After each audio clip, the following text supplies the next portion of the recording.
అందరికీ నమస్కారం. ఈరోజు నేను చెప్పే మెయిన్ ముఖ్య విషయం ఏంటంటే జాతీయ మన ఎన్నికలు జరుగుతున్నాయి కాబట్టి ఇప్పుడు చివరికి రేపు 25వ తారీఖు ఒక ఎలక్షన్ ఉంది. చివరి ఫేసు జూన్ 1 ఉంది. జూన్ 4 ఫలితాలు రాబోతున్నాయి. దీని ప్రకారం ఎవరికి ఎన్ని సీట్లు వచ్చే అవకాశం ఉన్నది ప్రతి ఒక్కరు తల వాళ్ళ అంచనా చెబుతున్నారు. అలాగే నేను కూడా నా అంచనా చెప్తాం అనుకున్నాను. అయితే ఈ ఎన్నికలు ఒక గొప్ప విషయం ఏంటంటేనండి, ఎన్డీఏ కూటమి పరస్పరం తలపడదు. ఎన్డీఏ కూటమిలో అంటే ఎన్డీఏ కూటమిలో తెలుగుదేశం, జేడీయూ, శివసేన, ఎన్సీపీ కొన్ని ఇలాంటి మన ఉత్తరప్రదేశ్లో అప్నాదళ్ అలాంటి పార్టీలు ఉన్నాయి. అలా కర్ణాటకలో జేడీఎస్ ఇవేంటంటే పరస్పరం తలపడవు, ఒకరికొకళ్ళు పోటీ చేసుకోరు. ఎన్డీఏ అంటే కూటమిగా మాత్రమే పోటీ చేసింది. ఇండియా అలయన్స్ అంటే పాత యూపీని ఇప్పుడు ఇండియా అలయన్స్గా మార్చారు కదా. అది నేను కొన్ని దాంట్లో కూడా కొన్ని దాంట్లో జాయిన్ అయినాయి. ఇప్పుడు ఇండియా అలయన్స్లో ఆమ్ ఆద్మీ పార్టీ ఉంది, ఢిల్లీలోనే కాంగ్రెస్ పార్టీ. ఢిల్లీలో పొత్తు పెట్టుంటారు, పక్కన పంజాబ్లో పొత్తు లేదు వీళ్ళకి. మళ్ళీ అలాగే కమ్యూనిస్టులు ఉన్నారు, మన కొన్ని చోట్ల పొత్తు ఉంటుంది, కేరళలో పరస్పరం తలపడుతూ ఉంటారు. దానివల్ల వీళ్ళకి చాలా నష్టం జరుగుతుందని నా భావన. కూటమి అంటే కూటమికి వెళ్తుంది. త్రీపోల్ అలయన్స్ అనేది ఎప్పుడైనా సరే బలంగా ఉంటుంది, అది చెప్పడానికి కూడా బాగుంటుంది. ఇప్పుడు పశ్చిమ బెంగాల్లో ఉంది టీఎంసీ, తృణమూల్ కాంగ్రెస్, మమతా బెనర్జీ. ఆమె వీళ్ళతో పొత్తు పెట్టుకోవాలి. ఇండియా అలయన్స్లో ఉంది, కానీ ఆమె ఏంటి, నాకు అది సీట్ ఇవ్వడానికి ఇష్టం లేక కమ్యూనిస్టులని వెంటనే దూరంగా పెట్టి కాంగ్రెస్ని కొన్ని చోట్ల ఏంటంటే సాక్రిఫై చేయాలి. ఇది అంటే ఒక కూటమి కావాలన్నప్పుడు సాక్రిఫై చేయాలి. ఇప్పుడు ఆంధ్రప్రదేశ్లో యాక్చువల్గా బీజేపీకి 6 సీట్లు పోటీ చేసిన దమ్ము లేదు, ఎందుకంటే వాళ్ళకున్న ఓటు షేర్ 1% లోపే. కానీ వాళ్ళ కేంద్ర ప్రభుత్వ సహకారం కావాలి కాబట్టి వాళ్ళు ఏంటి, కొన్ని టీడీపీ, జనసేన కొన్ని త్యాగం చేసి వీళ్ళకి 6 సీట్లు ఇచ్చింది. ఒకవేళ తప్పనిసరి పరిస్థితులు, ఎందుకంటే ఒకరికొకరు పరస్పరం అంగీకారంతో జరగాలి. వీళ్ళు ఏం చేశారు, అలా కాకుండా ఒకళ్ళు మీద ఒకళ్ళు పోటీ చేసుకుంటే అది బాగాలేదు.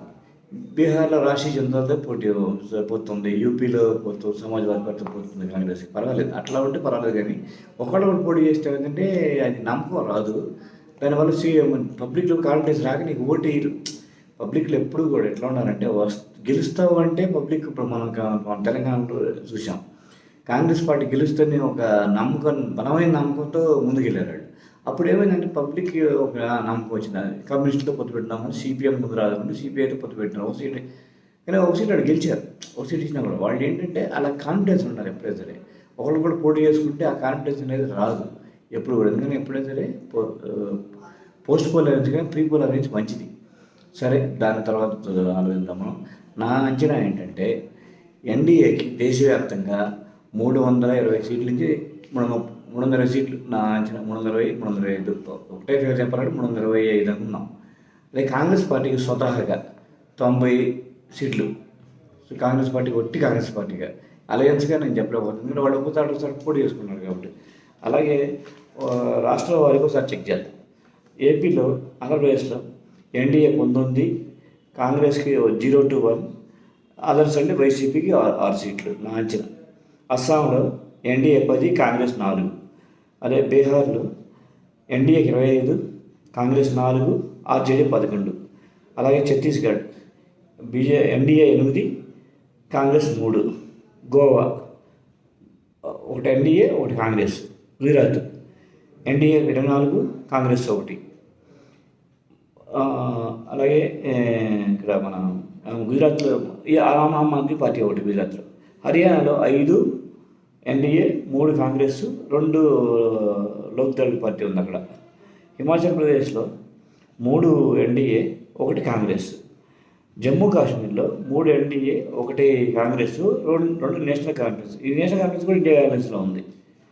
తర్వాత జార్ఖండ్ ఎన్డీఏ 8, కాంగ్రెస్ 3, జార్ఖండ్ ముక్తి మోర్చా 3. కర్ణాటక 17 ఎన్డీఏ, 12 కాంగ్రెస్. కేరళ 2 ఎన్డీఏ, 15 కాంగ్రెస్, 3 కమ్యూనిస్టులు. మధ్యప్రదేశ్ 25 ఎన్డీఏ, 4 కాంగ్రెస్. మహారాష్ట్ర 25 ఎన్డీఏ, 10 కాంగ్రెస్, 13. అక్కడ 13 ఏంటంటే ఎన్సీపీను శివసేన రెండు పార్టీలు చీలిపోయినాయి కాబట్టి ఈ 13 ఇద్దరు కలిపి నేను అనుకుంటున్నాను. అది తర్వాత మణిపూర్ 2 కాంగ్రెస్.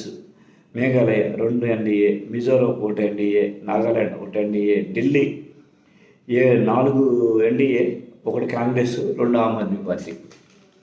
తర్వాత తెలంగాణ ఎన్డీఏ 6, కాంగ్రెస్ 9, ఒకటి టీఆర్ఎస్, బీఆర్ఎస్, ఒకటేమో MIM. Orissa 10 NDA, 2 Congress, 9 BJP, Biju Janata Dal ఉంది అక్కడ. Punjab 2 NDA, 5 Congress, 6 Aam Aadmi party.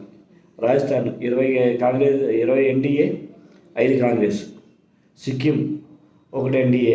Tamil Nadu 4 NDA, 5 Congress, 30 DMK. Tripura 2 NDA. Uttarakhand 4 NDA, 1 Congress.